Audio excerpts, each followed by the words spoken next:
Hello and welcome to this special episode of Notes from a Scottish Author with me, Barry Hutchison. This episode was recorded last night. It is the Facebook live stream of the launch event of A Whisper of Sorrows, my sixth J.D. Kirk book, which is published today, the 5th of June. It is about 45 minutes long. It's mostly me answering questions, talking about why I became an author, and talking about the J.D. Kirk books. So, listen if you want. Don't feel obliged. I'm not going to come around and force you. But if you do, then I hope you enjoy it. And don't forget to check back later for the next normal episode of Notes from a Scottish Author, in which I shall be answering some different questions from other people.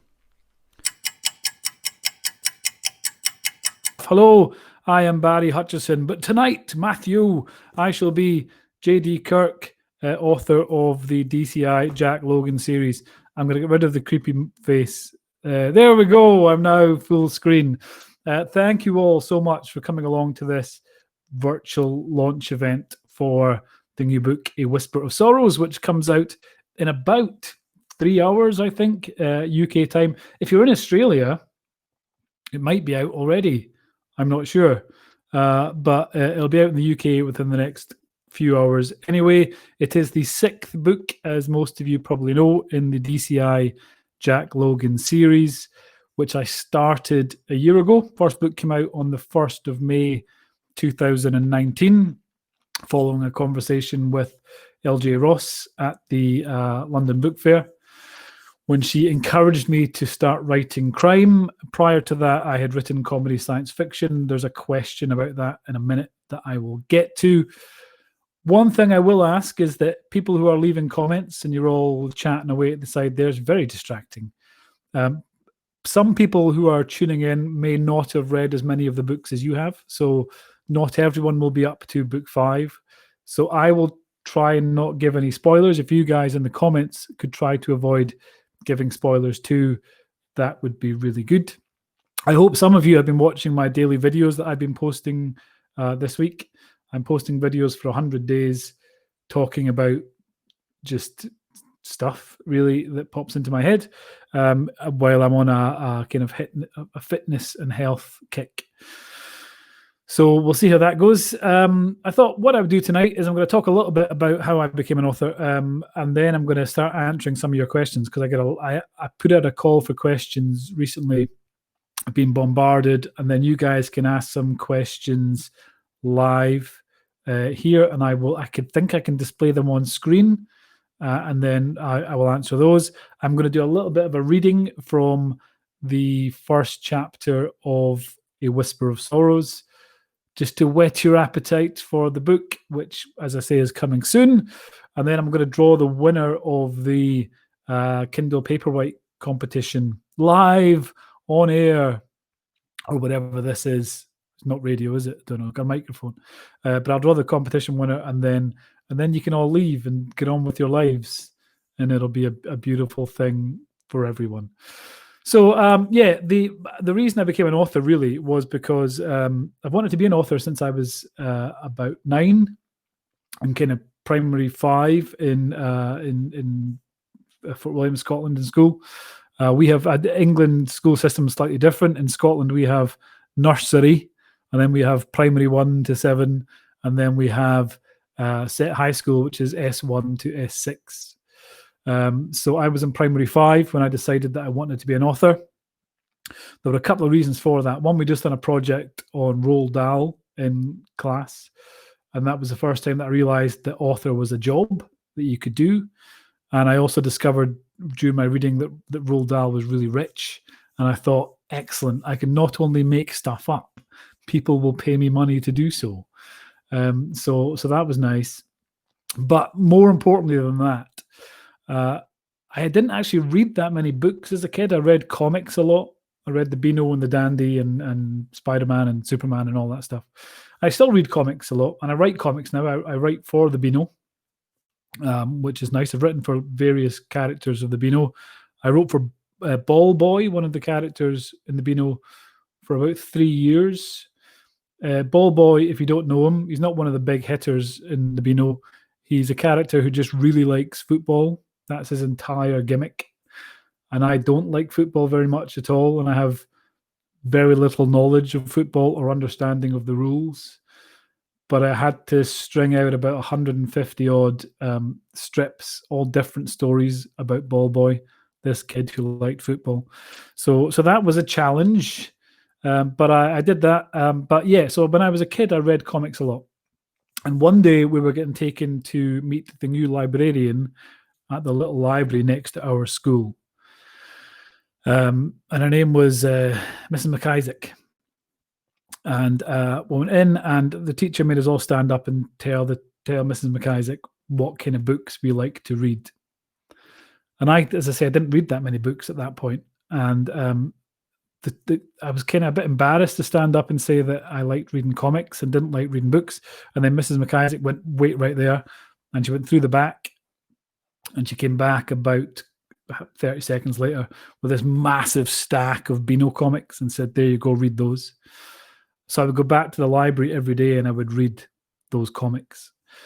And then she would start trying to, like a drug pusher, she would start kind of pushing books on me. So she would see me reading a certain type of comic and she would say, oh, read that, try this book about robots, whatever. And she eventually got me onto books, and I would start going into the library and asking her for different types of book. I'd say, I need a book about aliens. And she'd find me a book about aliens. Or say, I need a book about Vikings. And she'd find me a book about Vikings.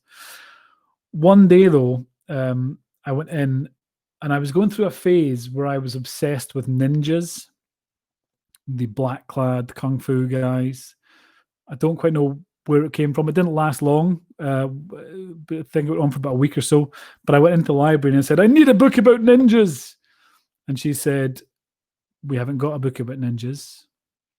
And I was devastated. I thought, the library has let me down for the first time ever. But she said, wait there. And she went through the back again. And she came back out with a notebook and a pencil and said, write a book about ninjas.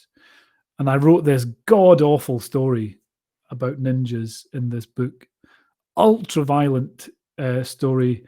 I remember lots of people got disemboweled. There was a big disemboweling theme. Bowels were being lost left, right, and center. And I finished it, and I showed it to her, and she read it. And to her immense credit, she then wrote my name on the spine of this notebook, and she stuck it on the shelf next to the other books. And it was like, you know, in movies when the kind of clouds part and you get that light, that heavenly light shining down, and there's the choir of angels sound. That's kind of what it was like for me when that happened. I saw the book on the shelf and I thought, this is what I want to do. And that kind of stuck with me for loads of years. And I didn't become an author straight away. It's quite difficult to become an author at 9.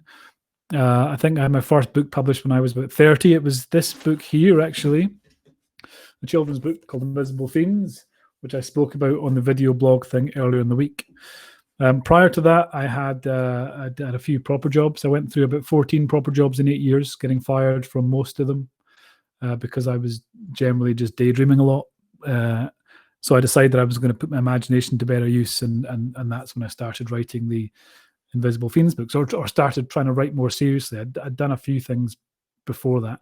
Since then, I've written about 120 children's books. Some of them good, some of them not so much. I've written a series. In fact, let's go into this question. There's a question here. Where are we? Question here from Susan Faris. Hello, Susan. I hope you're here somewhere. And she says, aside from your junior books, do you write under an alias in any other adult books? Brackets, please. I hope so. Yes, I do. I write a series called Space Team. This little green guy over here is a character from Space Team. Space Team is a comedy science fiction series about a guy called Cal Carver who is put in prison with a cannibalistic serial killer and is mistakenly abducted by aliens. They're trying to take this cannibalistic serial killer, but instead they take him. And he gets taken and thrown into this team of intergalactic criminals and ends up saving the universe, as people like that tend to do. So that Space Team. I also wrote in fact, look, I've prepared this earlier and I forgot. That Space Team, and that's Cal Carver there. So that was the first book for grown-ups that I ever wrote. Well, that's not true. I wrote a book for adults when I was about 17, but by God, it was awful. Let us never speak of it again. So that's Space Team. I also wrote the Dan Deadman Space Detective series. There are 3 books in that series. It's set in the same shared universe as Space Team. So I did those. And the Sidekicks Initiative, which is the first. There's going to be a new one on the way, superhero comedy stuff. We have some interest from Hollywood in that at the moment, and I can't say much more than that.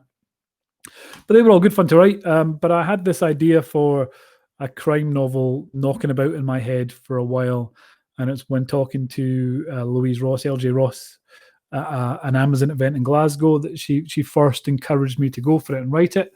The reason I was hesitant is that I'm naturally a very lazy person, and I don't like having to research. I couldn't write historical fiction because you've got to do a lot of research and you've got to remember a lot of stuff, and remembering stuff is really not my strong point at all.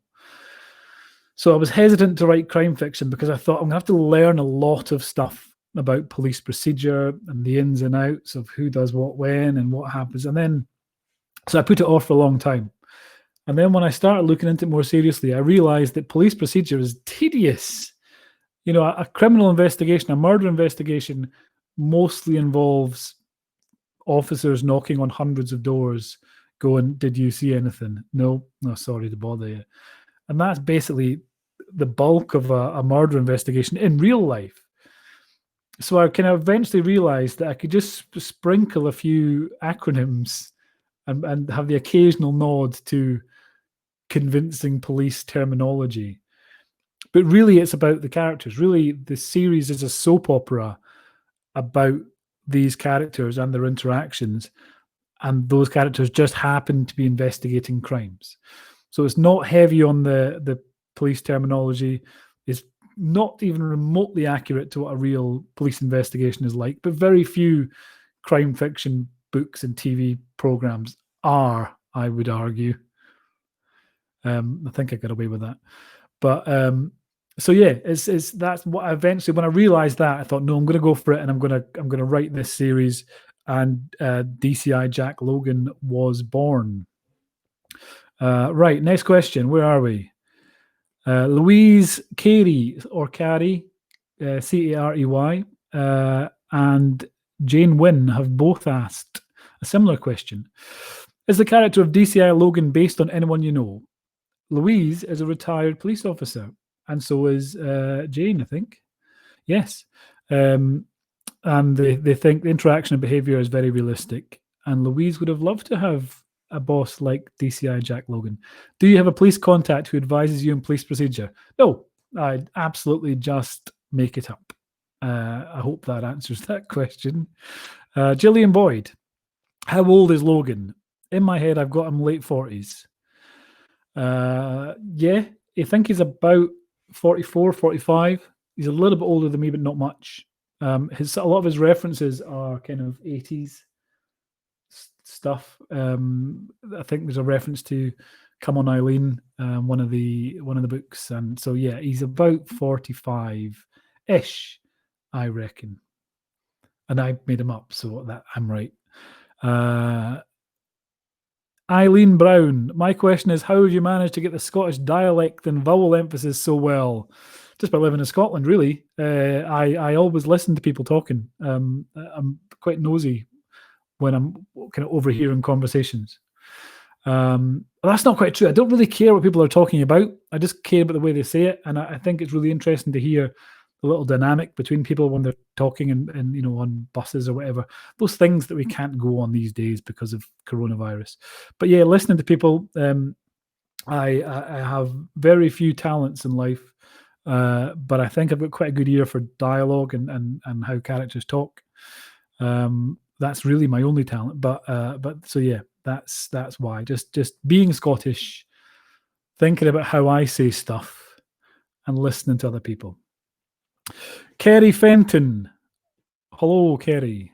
If you could pick any actors to play your characters' parts, who would you pick? I take it you mean the characters themselves, not their parts, not their nothing. I forget I went down that route. Yeah. So who would I pick? I don't know. That's difficult. I have a condition. It's not really a condition. I have a thing called aphantasia. And what that means is that I cannot picture images in my head at all. If I say to you, think of a blue circle, chances are that most of you will form some kind of image of a blue circle. You will picture to some degree of clarity a blue circle. I don't. I think of the word blue, I think of the word circle. I might think of the word round, I might think of ball, I might think of sphere, but I think in words, not in pictures. So I find it really difficult to think who would play the characters in my books because I when I write them, I don't picture them. I have like a list of attributes for them, attributes even, that I kind of keep in my head or try to keep in my head. Often I fail. In some of my books, characters change height, change eye color, all that stuff, because I haven't written it down. So yeah, I have no picture. So I don't really picture them. That said, my choice, I think, for Logan himself would be Kevin McKidd, although he's only 5'11", and Logan is bear-like in his size. So everyone else would have to stand in holes, I think. But I think Kevin McKidd would be quite good. Don't know what you guys think. Gerard Butler, someone mentioned before, he could be quite good. But I think Kevin McKidd would be quite good. D.I. Ben Ford, I'm going to pop Kevin McKidd away somehow. What did I do there? There he goes. I thought Gary Lewis could be quite good. I like Gary Lewis. I think he's a fantastic actor. So I could see that. But I haven't really picked anyone else. I'd like to, send me your suggestions, and I would, and I'd love to hear them. There are people reading the books at the moment with a view to some potential TV stuff. So who knows what might happen? It would certainly be nice if something did happen, but I'm not going to hold my breath. So yeah, there we go. Right, next question. Where are we? Bernadette Cummings. Is DCI Logan glad he moved away from Glasgow? Yes, I think he is, because the Highlands is lovely. Even if I was being eaten alive by midges today when I was filming my video earlier. Yeah, I think he is quite happy. He made the choice. After the first book, he makes a choice, a conscious choice to move to the Highlands. So, yeah. Penny Willow, who's in Australia, who's probably sleeping at the moment. I don't know. Penny Willow, will Jack ever get a cat? I feel like he needs one. I don't know if he's really a cat person, Jack. Yeah, I don't know if he's a cat. It's probably, I see him more of a dog person. A bit of advice for any would-be authors, by the way. Would-be crime authors, don't torture and kill a cat in your first book. A lot of people don't like that. A lot of people aren't keen on cats being murdered. Quite happy with children being abducted and humans being mutilated and killed off, but don't hurt a cat. They do not like it. Chris Pickin and Nan Matheson both asked, when I started writing the DCI Logan books, was it always your intention for Mr. Whisper to come back? Did you have the Mr. Whisper story arc in mind, or is it something that has evolved as more books have been written? Yeah, difficult to. I was in two minds about talking about this question because it's a bit of a spoiler for the next book, but the title's a bit of a spoiler for the next book. So in book 6, there is, the villain is Mr. Whisper, or I don't want to say too much. Mr. Whisper features in the next book to some extent or another. And that has always been the plan since book 1. I had the storyline for book 6 worked out before I had the storyline for book 2 worked out. So, Mr. Whisper, the Mr. Whisper book. Book 6 has always been the plan all along. Bob Bruce. Bob, who I know, I've met Bob before. He's a lovely, lovely fella. He also appears as he's a character is named after him in, I think, book 3, I think. How long do you spend on each process, i.e. storyboarding, researching, plot lines, and actual writing? Researching, no time whatsoever. Maybe a couple of minutes here and there. Google Maps is really the limit of my research. Plot lines, yeah, because they're for my science fiction stuff, I basically make it up as I go along. I don't plot it out in any great detail. It's almost like an adventure that I get pulled along on, and I have as much fun discovering what's going to happen as readers do. For the crime fiction, you obviously need to know who done it, and you need to plant clues and sow seeds and have red herrings and all that stuff. So I do quite a lot of planning. I spend maybe a week, 10 days planning the crime books on. I have a big whiteboard and a big board of my own, like in the books, where I pin up stuff and notes and all that. So yeah, but a week, 10 days doing that. The books themselves, I write quite quickly. Average time is about 3.5 weeks to write the book from start to finish. I write very fast, not particularly well, but I write fast. My wife's always a bit freaked out because I have like a split in my brain of some kind. That means I can carry on a conversation with her while typing at the same time. And I'm not just typing gibberish because that would be a waste of time, but I can carry on typing the story. So she can come in and go, like, I'm going to the shops. Do you want anything? And I can go, yeah, click, click, click, click, click, click. I'll have a Twix. And I can thinking about both writing and Twixes at the same time, which is basically everything that's in my head most of the time. So yeah, hope that answers that question, Bob, because I've forgotten what the question was, and I'm just moving on. Carol Crawford, how long does it take you to write a book? I just answered that one, I think. So about 3 weeks. What does your family think of them? These are actually the first books I have written, and over 150 books that my wife has read. Now considering, and she enjoys them. Now considering though, not a lot of people know this, that in my first book, I proposed to my wife in the dedication. You'd think she would have bothered to read that one, but nope, not a thing. So she's read these, she enjoys them, so that's good. Catherine, I can't see that because it's in a weird orange writing, McGrenna. If DCI Logan had a Spotify account, what would be on it? You will find out in the next book. There is in book 6, which comes out in a few hours, as I think I've mentioned, there is a music-based conversation which takes place in that. Richard Lee, how do you adapt to the different books you write? Do you concentrate on one, or do you run them side by side? Usually I do one at a time. At the moment, I'm writing 2. One of them is a sequel to the Sidekicks book. One of them is the Sidekicks 2. And one of them is another crime book. Susie Lewis, please can I have it to read now? I take it that's book 6, and no you can't, but it's out in 3 hours or something, so enjoy it then. And Desley Northcote, how do you name your characters? Just randomly? I don't really know. I don't have a system. I know some people I can look up, well, not phone books now because they don't have them, but people used to go to a phone book and pick a name from there. But I don't know. I think of them in my mind. I hope that helps. And last question here, Alison A. Field, is DCI Logan's character in any way autobiographical? I've never been in the police, so no. I'm tall. I'm 6'4". I'm roughly about the same height as him. He has an active dislike of camper vans on Highland roads, as do I. And I would need to apologise to Bob Bruce here because he has a caravan that I had tea in once and it was lovely. So yeah, he has a strong dislike of camper vans on roads in the Highlands driving slowly, as do I. There's also, I think in book 3, D.I. Ford, Ben, has a good old moan about the car parking situation at Rigmore Hospital, which is one of the real bugbears of my life. If we ever go up to Rigmore Hospital, it is impossible to park because people have used it as a park and ride.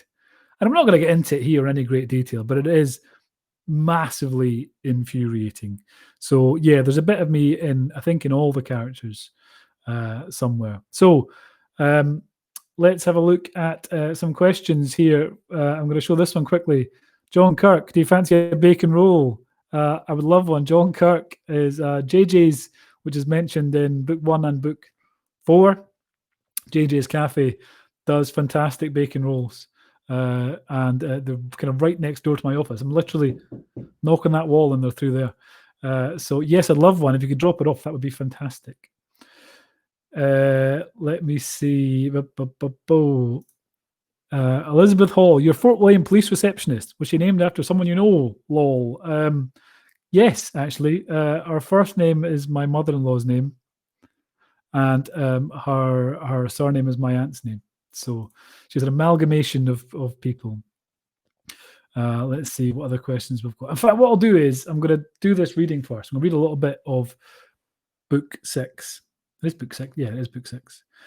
Then we'll draw the competition, which is just going to be the most exciting thing. I've realized my hand glows when I do that. It's because it's quite dark in this office, so I've had to use my Millennium Falcon light as a kind of video light to shine on my face. Although I realized it makes me look a little bit sinister, like I'm kind of in a film noir movie.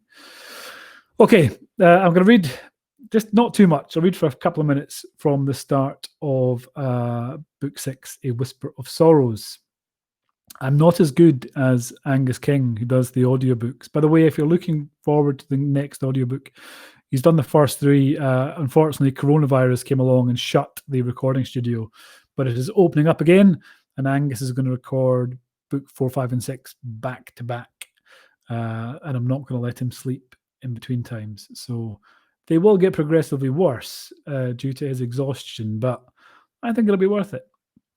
So here we go, chapter 1. Let me take a quick swig of my iron brew. I meant to bring like a book, but I forgot, so I've got it on my phone. Chapter 1. The room was most notable for its missing bastard. At least, to DCI Jack Logan it was.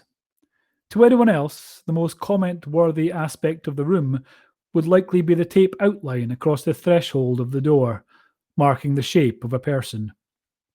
Or perhaps it would be the stain on the floor, once red, now dried to a shade of rusty brown. Or the similarly coloured spattering across the walls on either side. If someone was looking very closely, the thing they passed remark on might be the missing leg of the chair, the rigid plastic sheared off at an angle to create a long sliver of a point. Logan had noticed all of that. Of course he had. But it was the missing bastard that disturbed him most. You all right, Jack? Detective Superintendent Hoon's voice was uncharacteristically soft. It was also the longest sentence Logan had heard the man say without swearing, which spoke volumes about the gravity of the situation. No. No, I am not, Logan muttered. His eyes went from the tape to the bloodstains to the broken chair. Finally, it swung a right and stopped on the unmade bed that the room's former occupant had slept in for most of the last decade. A gush of blood had stained the clinical white sheets down near the foot of the bed, but it was the man-sized indent in the mattress that Jack focused on. He glared at that imprint, glowered at it like he could summon the bastard back through sheer bloody force of will. He couldn't, of course. Not like that. But he would get him back. One way or another. I shall leave it there. So that is the opening to A Whisper of Sorrows, which comes out in just a few hours' time. Let's leave the drawing of the thing. We're going to do another kind of 15 minutes. Let's leave the drawing of the competition thing till the end. Thanks, Chris Rainsforth. That light is the greatest thing I've ever seen. I like that you're heavily drinking in your image. Good stuff. So let's look through some of these questions. Anne, good grief, Anne. How long do we have to wait for book 7? I'm not going to tell you. You'll just have to wait and see. I will say that after book 6, there is some things change. That's all I will say. Yeah, that's all I'm going to say. Chris McClellan, do you write daily, or is it a series of bursts when you're feeling creative? Series. I don't have energy for a series of bursts these days, Chris. Yeah, I write every day. I write or I write every day when I'm supposed to be writing. Sometimes I'm planning and plotting and scheming. Once I'm not planning, I will sit down and I will have a minimum word count every day. So I'll say I'm going to hit at least 3,500, 4,000 words today, whatever it may be, which is usually about 1 or 2 chapters. So I do that, and then I rattle through the book quite quickly. And I'm quite lucky because I've written kind of 150 books. I've quite a good knack now for the shape of a story and how stories fit together and how they work. So I don't actually generally have much editing to do after that. There's always some, but usually not too much. So thanks for that question, Chris. Where are we? Let's see. Oh, it's all scrolling so quickly. Where are we? What's that saying? There's some weird stuff happening to the side of my screen. I'm not quite sure what's going on. What's that? Christine Robertson. My name was once used as a murdering car in a Stephen King novel. Any chance my name can be used in one of your books, please? Possibly. This book, The Sidekicks Initiative, I put out a call to people who are on my Facebook, the fan page for Space Team Space Team. Look for that on Facebook. And I says I need 2 or 3 people to be killed off, and about 300 people replied saying, "Please kill me off." So 3 or 4 of them get killed in the actual book, and then there's an appendix at the back which lists everybody who asked to be killed off and their method of death. Is taken from the villain of the book, or one of the villains in the book. It's supposed to be he's kept a record of everyone he's killed and how he's killed them. And this book is an extract from that. So there are hundreds of names at the end of this book and their method, usually a ridiculous method of death, like Nazi hippos and stuff after that. So you never know, Christine. I might kill you at some point. Where are we? Peter Kingsbury, have you thought of writing a DCI Logan novel not about a murder? The first book's not about a murder. First book's about a child abduction. There's no murder in the first book. I don't think. I can't remember. I have a terrible memory for everything, really. So I can have a vague recollection of book 1. But yeah, I don't think there's any murders in that. But yeah, I mean, I'd be quite happy with just hanging out with them. I quite enjoy just the character interactions. The murder bit is secondary to me. So I think, yeah, I could, I could see them investigating any kind of case or just hanging out and having dinner. I think one of my favorite scenes, they're all sitting in a pub together, and I want to say book 4, Blood and Treachery. They're sitting in the Brewers Fayre, where I sometimes go for dinner, or used to, because there's not many restaurants in Fort William, but I sometimes take the kids to Brewers Fayre. And so I like that scene when they're just kind of sitting and hanging about chatting. So yeah, I'd be up for anything. So Haley Speed K, which is an excellent name. In the last Bloody Straw, there were some real comedy moments. Will there be some in Whisper of Sorrows? I never, apart from Space Team and Sidekicks in those books, I've never really set out to write comedy, or I didn't to start with. The Invisible Fiends, the first book I wrote, which is horror. It's about a boy whose imaginary friend from when he's 4 comes back when he's 12 and tries to murder him in a variety of horrible ways. It was a horror, and then the first review came out and it said Mr. Mumbles, which is this book. Mr. Mumbles is the funniest horror book I've ever read, and I thought it wasn't meant to be funny. But then I looked back, and much like the Jack Logan stuff, it's all character based. It's all just character interactions, and I think that's kind of life, really. I think we do, especially in things like the police and emergency services. I think you have to be able to laugh at the most kind of dark, horrible things that you come across, and I think that's how the emergency services probably deal with a lot of what they see and a lot of what they have to do. So the comedy came from that. So yes, book 5 was there was a bit more comedy in it. Book 6 is less so. Book 6 is darker. That's all I will say. There's comedy in everything that I write, I think, but book 5 is deliberately lighter and funnier because I knew book 6 was going to be pretty dark stuff. But you just have to wait and see in a few hours. Okay. Chris Rainsforth, I just want to be sworn at by Hoon. He's still drinking. Well done, Chris. Yeah, I enjoy writing Detective Superintendent Hoon. His creative swearing is a joy to come up with. So yeah, maybe one day I'll write him. He can swear at you. Have you ever been in Fort Lane Police Station? John Kirk asked. I don't know what you're implying, John. I don't know if you're suggesting I'm some sort of habitual criminal. No. Well, I have. I went in once to the front reception. I was going to go in for a tour around it and get to see everything, and then the pandemic happened and I didn't get to. So don't try and use the description in my books as any sort of guide to what it's like inside Fort Wayne Police Station, because it's almost certainly not accurate. If it is, it's only through some form of clairvoyance or psychic ability that I've been able to figure that out. How would the police team, Agnes Montgomery asks, how would the police team deal with a pandemic, murder and lockdown? By safely socially distancing at all times. I don't know. I'm not sure how Jack and the team would deal with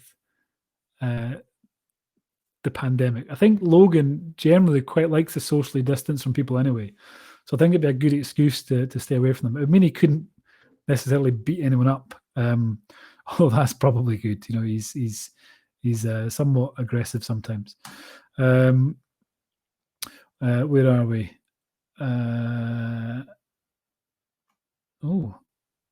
Where's it gone? Maureen, so this weekend, the world of mountain bikers and fans were due to descend on Fort William. How about a storyline involving the UCI mountain bike competitors? Plenty of suspects. That's not a bad idea. Yeah, the Mountain Bike World Cup usually happens on kind of Annickmore here this time of year, but obviously it's not happening at the moment. Tonight, actually, also talking about things that have been cancelled, was supposed to be my son's high school graduation, but that was all cancelled, and yeah, so that's very, very disappointing for him even. Marie McMillan, any chance of you signing my collection of DC Logan books? Yes, Marie, absolutely. Obviously, I'll need to tie a pen to the end of a 2-meter long stick and can do it like that. Or I suppose you could put the book down and not be holding it at the time. That would make more sense, actually. Yeah, you set the book down and retreat 2 meters, and then I can sign it. That makes far more sense. Also, if you are interested in signed copies of the books, the Highland Bookshop, who you can find on Facebook and you can find on the internet and you can find on Fort William High Street, they are running an online service at the moment, and they are selling signed copies of my books. So you can contact them and they will sign them. I'll be in next week, and I can even dedicate it if you want that done. So yes. So yes, Marie, no problem at all. 20 quid a copy. That's not true. Have you got plans to include Fort Augustus in a book? Lots of interesting places here. Yes, Lorraine Johnson, I do. And that's all I'm going to say. It's not in book 6. I hate to tell you, but there will be Fort Augustus will appear soon. Fort Augustus up to kind of Drumnadrocket, that area. So yeah, there we go. Let's see any other questions we've got. Lots of people saying nice things. That's always nice to see. I want to pick up this. Chris Pickens says, "Oh God, the school scene in The Last Bloody Straw." No spoilers at all. I will say, however, that is very much based on my time as a children's author, going into schools and often talking to young children, far younger than I was supposed to be talking to. And it's always a challenge, shall we say. I have utmost respect for teachers, how they deal with it on a daily basis. but when you go in as an author and you give them a chance to ask questions, sometimes those are brilliant. My favorite question I've ever got was about this book when I says Mr. Mumbles tries to kill Kyle, the character in the books, and this boy who was about 10 says, you said Mr. Mumbles tried to kill Kyle, and I says, yep. He says, have you ever killed anyone? So obviously I told him I had, and he looked traumatized. My second favorite question was when I was talking in a high school to third year kids, so kids about 14, 15. And I spoke for an hour, and I said, right, has anyone got any questions? And this girl's hand went up, and I said, yep. And she said, can we go now? And I thought, yep, that's good. That's teenagers for you. So completely forgot what the question was. Oh yes, Chris Pickin. Oh God, the school scene, last bloody straw. I'm glad you enjoyed that, Chris. I very much enjoyed writing that scene. Probably my favorite Logan scene of all. Bernadette Cummings, would you do live launch again? Maybe. Depends if people wanted it, really. I'd be if people enjoy it, then I'll happily come and witter shite for as long as you want, really. So I will, I'll probably do something else soon. But with a video blog thing I'm doing, Notes from a Scottish Author, which you can find at scottishauthor.com now, by the way. Every Friday there's going to be a Q&A thing, so I'll do if you've got questions, I can answer them on that. But if people are interested, let me know, and I will do another one of these at some point. Where are we? Carrie Grieve. Oh, I've known Carrie since she was yon high. Great idea putting books into our community cupboards. Well done. Yeah, there's community groups around Cool and Lochyside. I grew up in Cool. Lochyside is just around from where I live now, and they're doing a fantastic thing. They've set up these community cupboards which have got everything: games, books, DVDs, food, kids supplies, all kinds of stuff. Because a lot of people are obviously struggling at the moment, and these guys have done something really amazing and have gone out. And people are doing it all over the country, and it's brilliant. It's great to see people kind of pulling together and helping everyone else out. And so, well done to everyone involved in the community cupboards scheme. And yes, I shamelessly put in some of my books, just as a marketing strategy, really. Graham Sensical, in your video talk on the banks of the Caledonian Canal, was that Ben Nevis in the background? I can't remember, Graham. You can see Ben Nevis in parts of the Caledonian Canal. I can't remember where I was at that point. I don't think it would have been. I'm not sure. So maybe that's the answer to that question. Sorry, I couldn't be more useful than that. Where are we? Susie Lewis just said the words engraving tool. Don't know why. Where are we? God, it keeps moving so quickly. Tracy asks, will Ardna Markin appear? Some very dodgy characters here. You are not wrong, Tracy. Having spent some time in Ardna Markin, you are not wrong. So yes, maybe. I think something around the lighthouse would be quite good. That would be nice. I'll click the wrong one. Katrina Hunter, a lot of us pick up a book to relax. What do you do to wind down? Nothing really. I'm never really that wound up, to be honest. I love to read, obviously, although I find it quite difficult to read when I'm writing, or to read fiction when I'm writing fiction. I'm reading some non-fiction at the moment. I've got literally about 100 books on writing that I've bought over the years, and I've never read one of them. And I started reading one called The Science of Storytelling, I think it's called. I started reading that a few days ago, and the first chapter is about how our ability to visualize pictures in our head is what makes us human. And I thought, well, thanks a lot, because as I mentioned, I can't do that. So apparently I'm not human. So I'm reading some non-fiction writing books in an attempt to get better at it. Always room for improvement, I say. I hide that. Eileen Brown, please come to Northern Ireland. Yep, fair enough. I'm up for that. We used to live for a while down in the way south in the Republic of Ireland in Wexford, which was lovely. Yes, I love Ireland. So I would come over definitely.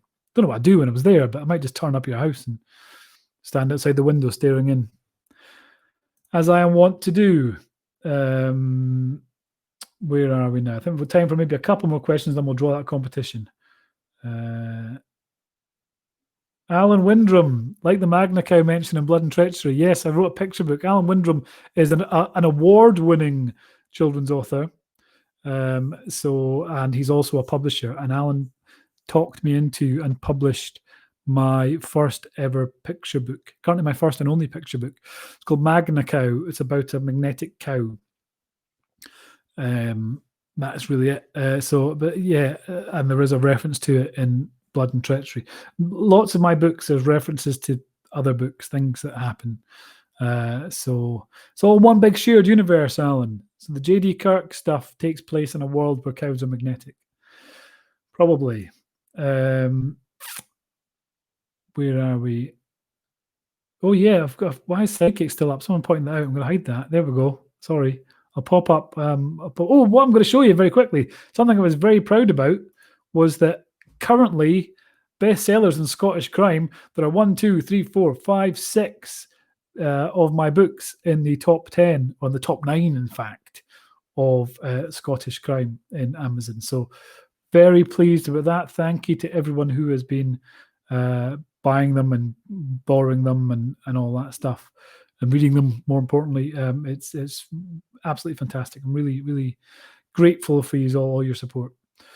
Where are we? Right, let's do one more.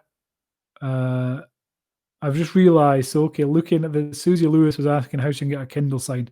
That's why she said the words engraving tool. It wasn't some kind of personal insult, which is what I was taking it as. It was a genuine reference to something.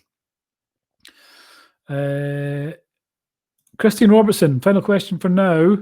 If you weren't an author, what would your dream job be? Probably Batman would be good. I don't know. I never really kind of settled on a job as such. I've never been very good at jobs, at working. The best job I ever had, I was working, I was kind of getting sidetracked now, was working for the Highland Council, and I was a shellfish sampling officer, which meant I drove about in a van to kind of various points around Lochaber in the Highlands, and then I went on boats, and then kind of got mussels. Fishermen would give me mussels and various things, and I would then drive them down to Oban and drop them off in a lab. So and then drive back. So basically, I spent the entire time driving about, eating lovely seafood and getting a suntan, and so that was nice. And then it kind of started raining a lot and became winter, and I left because who wants to do that when it's raining? Yes, there we go. I'll leave that there. Oh, yeah, Alan, just where is he? Glad you mentioned the award-winning. Yes, well done, Alan. I'm also award-winning, I should say, as a children's author. And I think the Space Team audiobooks, narrated by the amazing Phil Thrawn, they recently won an award as well. So multi-award winning author. Just not necessarily very good. So there we go. So I think we're kind of basically out of time. I'm going to draw this competition now. It's up the top somewhere. Brrr. Okay, I need to click something. Confirm. Okay. The winner of the Kindle Paperwhite is, drum roll noise, Louise Saunders. That's currently all I have information that's given me on screen. Louise Saunders. Well done, Louise. I think that button I clicked should email you to say you've won. I don't know who Louise Saunders is, but well done, Louise Saunders. I hope you're a real person and not the 2,000 Russian bots that tried to win the competition, who were all weeded out, thankfully. So well done. Well done. Did I say your name was? Well done, Louise Saunders. You will get your email reply and I will get you the thing. So thank you all very much. I just saw something there. Nikki Sharp, the subtitles trying to understand your accent is hilarious. I'm assuming that's on the YouTube videos I've been putting up. There was an option came up says, "Do you want us to automatically add subtitles?" And I thought, yes, of course, because I cannot wait to see what you come up with, YouTube, because I tried voice dictating software and it has absolutely no idea what I'm saying. And I don't think my accent is that bad. I talk very quickly though, but I don't think my accent is that thick. But I'm really looking forward to seeing what YouTube has made of my accent. So check those out. Scottish Author, yeah, is that right? ScottishAuthor.com. You'll see the videos there. A new one will go up tomorrow. It's a Q&A. And yeah, so thanks everyone for coming along to this. I hope you enjoy the book when it comes out tonight at midnight, and let me know. Just send us an email, jd@jdkirk.com. I should also say, final little bit of trivia. I have no idea what JD stands for. It just seemed two good initials to put together. John Doe Kirk was one that I quite liked, but I have no idea who or what JD stands for. So if you have any suggestions, fire them my way and I might take them on. So if you are interested, let me know on Facebook. I may do this again. I may run another competition and all that stuff. But like I say, thanks for coming along. Enjoy the books. Enjoy the book. Or the books if you haven't read them all yet. Enjoy the new book. It's 25% longer than the previous books. So it's I'm going for quantity, not necessarily quality, but I'm going for quantity. So enjoy it, and I will talk to you again soon. Bye for now.